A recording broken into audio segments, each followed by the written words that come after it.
Vizag beach ఇది. మొత్తం సముద్రమే ఉంటుంది అన్నమాట. వైజాగ్ బీచ్.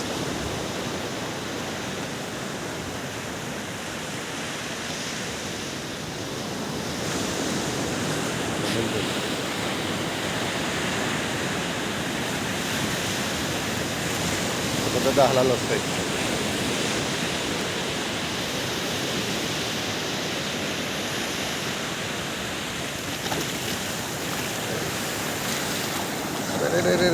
చెప్పులు గిప్పులు మొత్తం నానిపోయినాయి దెబ్బకి.